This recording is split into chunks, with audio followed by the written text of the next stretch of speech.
Hello everyone, मेरा नाम जितेश पुरोहित। आप सभी का स्वागत करता हूं मैं फिर से एक नई वीडियो में। आज की वीडियो में हम बात करेंगे राजा मान सिंह के बारे में। मान सिंह जो आमेर के इतिहास में बहुत ही ज़्यादा महत्वपूर्ण राजा हैं, इनसे संबंधित जितनी भी जानकारी होगी मैं आपको आज की वीडियो में बताने की कोशिश करूंगा तथा हम इन्हें दो पार्ट में पढ़ेंगे ताकि आज की वीडियो और कल की वीडियो जिसमें हम मान सिंह से संबंधित पूरी जानकारी कवर कर लेंगे। अगर आप लोगों ने पिछली वीडियो नहीं देखी तो पिछली वीडियो में आप लोगों को बता दूं, हमने भारमल से संबंधित सारी जानकारी कवर कर ली है तथा उन्हीं के साथ हमने भगवंत दास से संबंधित भी सारी जानकारी कवर कर ली थी। तो पिछली वीडियो को आप लोग ज़रूर देखें।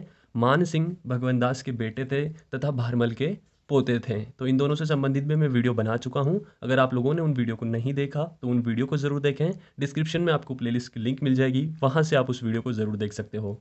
आशा करता हूँ ये वीडियो भी आप लोगों को पसंद आएगी। अगर वीडियो अच्छी लगे तो इसे अपने दोस्तों में शेयर करना, और अगर आप लोग चैनल पर नए हो तो चैनल को सब्सक्राइब जरूर करें तथा पास बनी हुई बेल आइकन को प्रेस कर दें ताकि जब भी वीडियो आए आप लोगों को नोटिफिकेशन मिलता रहे।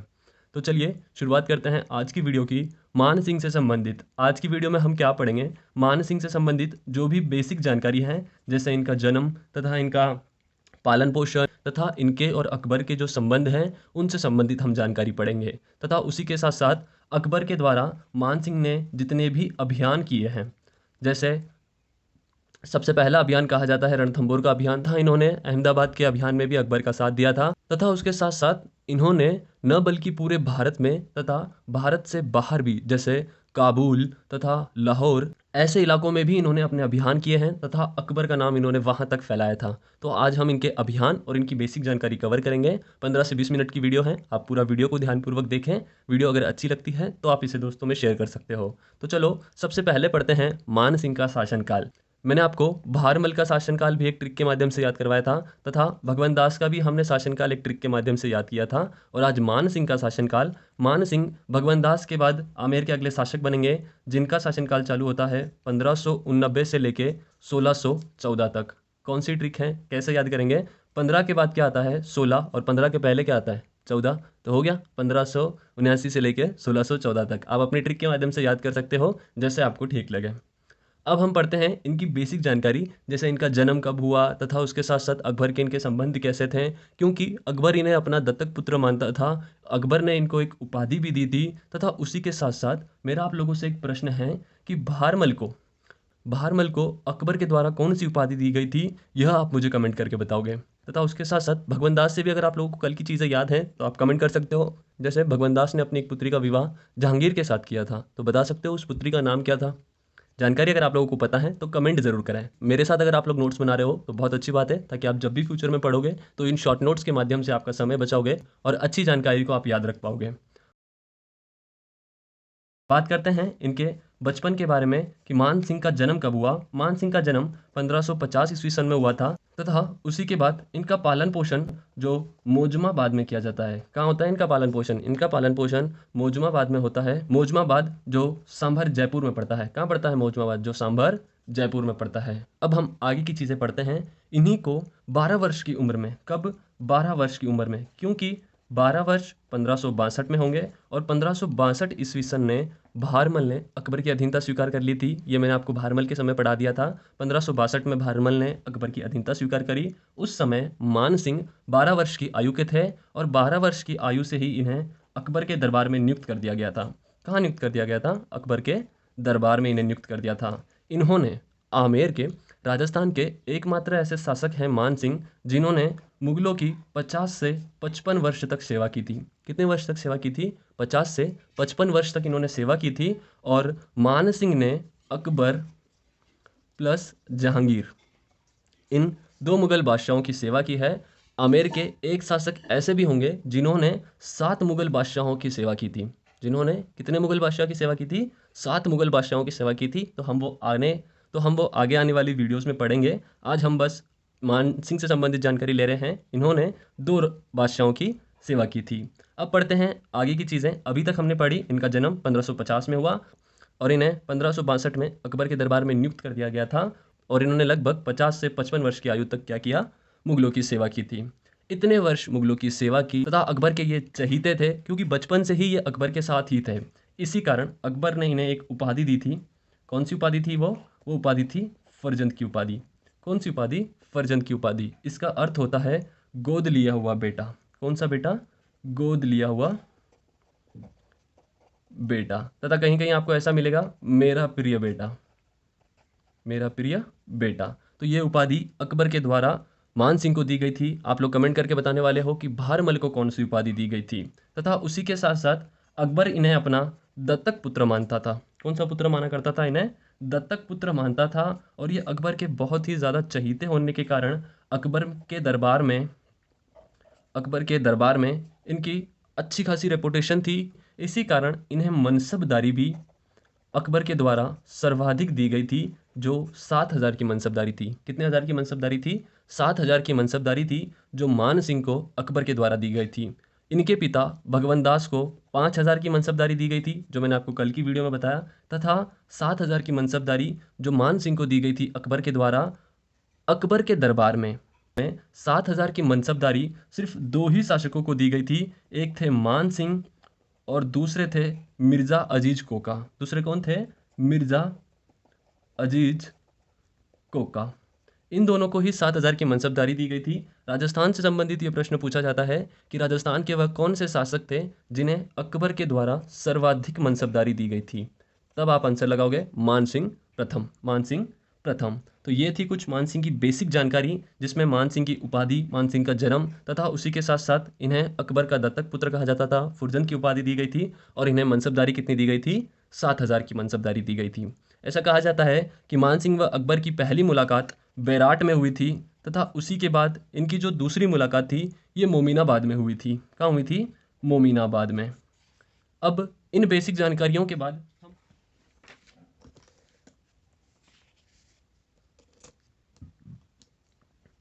हम बात करेंगे इनके अभियानों से संबंधित। हमने बेसिक चीज़ें इनकी पढ़ ली कि इनका जन्म कब हुआ था, तथा अकबर के द्वारा उपाधि दी गई थी, मनसबदारी दी गई थी। ये सारी चीज़ें मैं आपको बता चुका हूँ। अब हम अभियान के बारे में पढ़ेंगे। मान सिंह ने न सिर्फ भारत में ही अकबर का साथ दिया, तथा भारत के बाहर भी, जैसे काबुल, लाहौर, इन जगहों पर भी मान सिंह ने अकबर का नाम पहुँचाया। तो मैं आपको एक डायग्राम के माध्यम से याद करवाने की कोशिश करवाता हूँ कि मान सिंह के जो अभियान थे वो कहाँ कहाँ थे, तथा उन अभियानों के कारण आमेर में क्या क्या परिणाम हुए, और उसी के साथ साथ वहाँ पर मान सिंह ने क्या क्या चीज़ें बसाई। तो ये सारी चीज़ें हम अभी इन अभियानों में पढ़ने वाले हैं। सबसे पहले अभियान जो था रणथंभौर का अभियान था। वहाँ पर मान सिंह ने सुरजनसाल हाडा को अकबर की अधीनता स्वीकार करने के लिए मना लिया था। तथा उसी के बाद अहमदाबाद का अभियान। कौन सा अभियान? अहमदाबाद का अभियान। अहमदाबाद के अभियान में मान सिंह ने अपना एक पुत्र खोया था, जिसका नाम था जगत सिंह। क्या नाम था? जिसका नाम था जगत सिंह। और इन्हीं जगत सिंह की याद में मान सिंह की पत्नी कनकावती ने एक मंदिर बनवाया था, जिसका नाम है जगत शिरोमणि मंदिर। और ऐसा कहा जाता है कि उस मंदिर में वही भगवान श्री कृष्ण की मूर्ति है जिसकी पूजा मीराबाई किया करती थी। ये सारी चीज़ें आप लोगों को याद हैं, बस मैं आपको चीज़ें कनेक्ट कर रहा हूँ ताकि जो चीज़ें आपकी कुछ भूली हुई है वो वापिस आप लोगों को याद आ जाए। अहमदाबाद अभियान पर मान सिंह जाता है, वहां पर इसके पुत्र की मृत्यु हो जाती है जगत सिंह। एक मंदिर बनता है उसकी याद में, जगत शिरोमणि मंदिर। ठीक है, ये तो हो गई कुछ बेसिक सी बातें। लेकिन जो इंपॉर्टेंट है, जहां से क्वेश्चन पूछा जाता है, पिछले साल बीएसटीसी में एक क्वेश्चन पूछा गया था कि मान सिंह के द्वारा किए गए अभियान, उन 5 स्थानों के नाम क्वेश्चन में जैसे कि वैसे पूछे गए। तो इन 5 नाम को आपको याद रखना है। सबसे पहला जो इनका अभियान था ये भारत के बाहर, वो था काबुल का अभियान। कौन सा अभियान? काबुल का अभियान। काबुल से ये लौटते लौटते लाहौर को भी जीत लिया था। तथा उसी के बाद, लाहौर के बाद, इन्हें बिहार के अभियान पर भेजा गया। बिहार के साथ साथ इन्होंने उड़ीसा को जीता। और आखिरी का जो अभियान था वो था पश्चिम बंगाल का अभियान। कौन सा अभियान?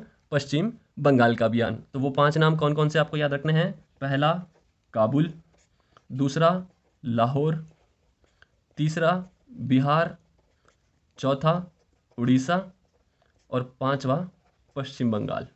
अब हर एक अभियान से संबंधित आपको छोटी मोटी चीज़ें याद रखनी हैं। जैसे काबुल का अभियान। काबुल में मान सिंह ने क्या किया था? काबुल में मान सिंह ने 5 यवन कबीलों को पराजित किया।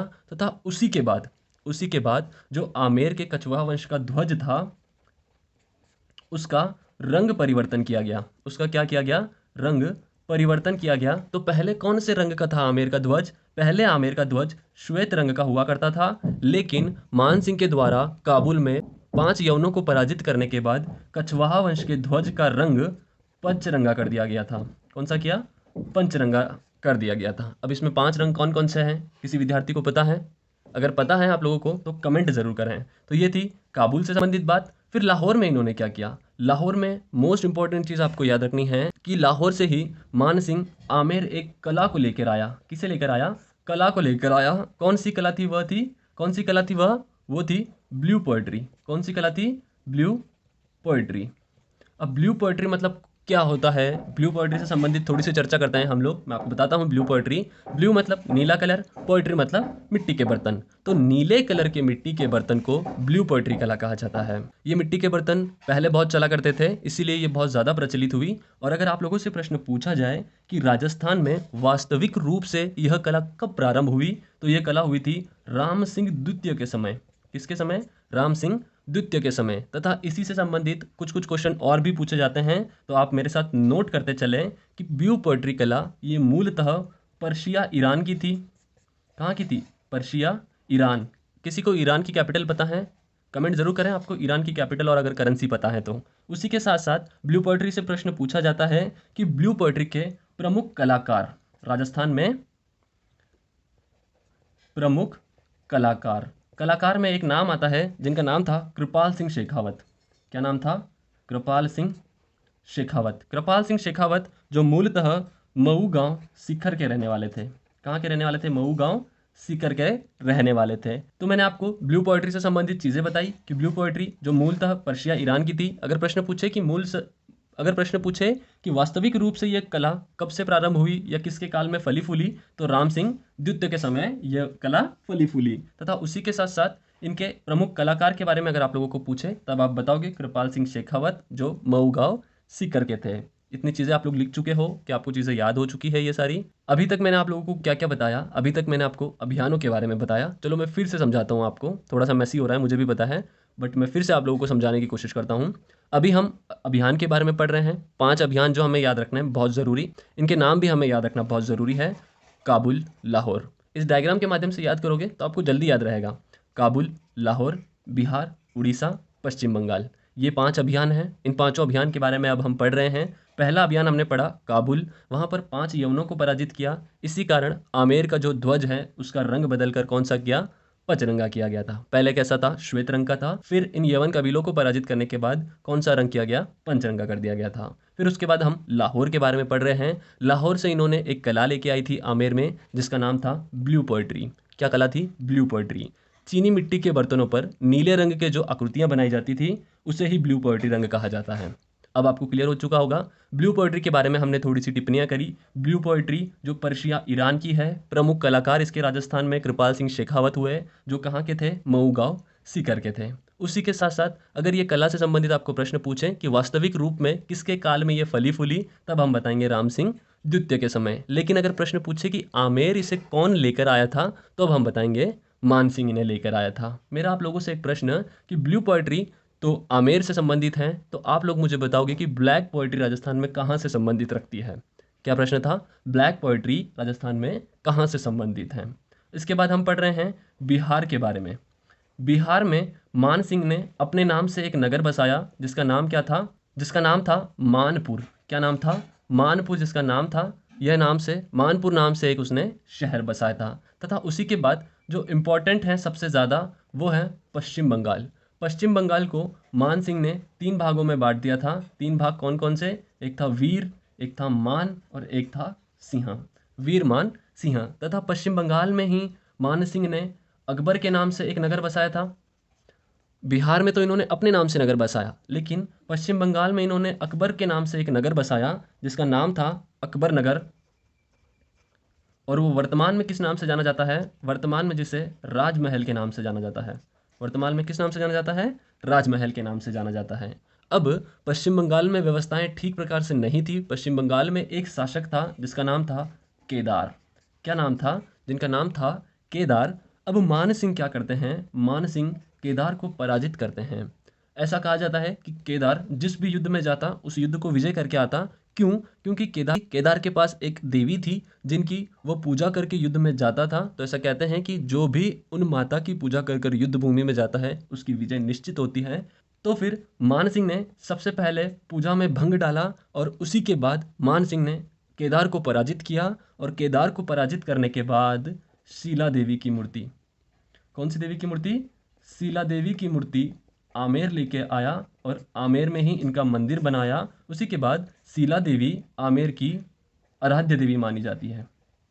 कौन सी देवी मानी जाती है? आमेर की आराध्य देवी मानी जाती हैं। शीला देवी से संबंधित अगर मैं आप लोगों को बताऊं तो शीला देवी जो कछवाहा वंश की आराध्य देवी है तथा यहीं वर्तमान में ढाई पाला शराब चढ़ती है। क्या चढ़ती है? ढाई पाला शराब का यहाँ चढ़ता है। तथा उन्हीं के साथ साथ यहाँ वर्ष में 2 बार मेले लगते हैं नवरात्र का समय, एक चैत्र में और दूसरा आश्विन के समय। दूसरा कब लगता है? आश्विन के समय, चैत्र एकम से लेकर नवमी तक और आश्विन में भी एकम से लेकर नवमी तक। तो ये थी आज की वीडियो जिसमें हमने अभियान तथा इनकी बेसिक चीज़ें कवर करी हैं। अगर आप लोगों को वीडियो अच्छी लगी हो तो आप इसे दोस्तों में शेयर करें। अपने नोट्स आप लोग बना सकते हो तथा अगर आपको कुछ नहीं समझता है तो आप व्हाट्सएप पे या टेलीग्राम पे मुझे मैसेज कर सकते हो। वहाँ पर मैं आपकी चीज़ें और भी अच्छे तरीके से क्लियर करने की कोशिश करूँगा। नोट्स अगर आप लोगों ने मेरे साथ बनाए हैं तो बहुत अच्छी बात है।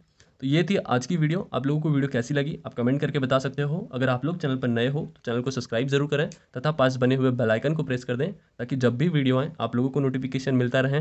और इस वीडियो को अपने दोस्तों में शेयर करना मत भूलें। अगली वीडियो में हम क्या पढ़ने वाले हैं, इन्होंने जितने भी मंदिरों का निर्माण किया उनसे संबंधित पढ़ने वाले हैं तथा उसी के साथ साथ और इनकी जो अधिक जानकारी है वो हम अगली वीडियो में लेंगे। इनकी मृत्यु 1614 में होती है, एलिचपुरा महाराष्ट्र में हो जाती है। ये दक्षिण अभियान में जाएंगे उस समय इनकी मृत्यु हो जाएगी। तो आज की वीडियो में यहीं समाप्त करता हूँ। जय हिंद, जय भारत।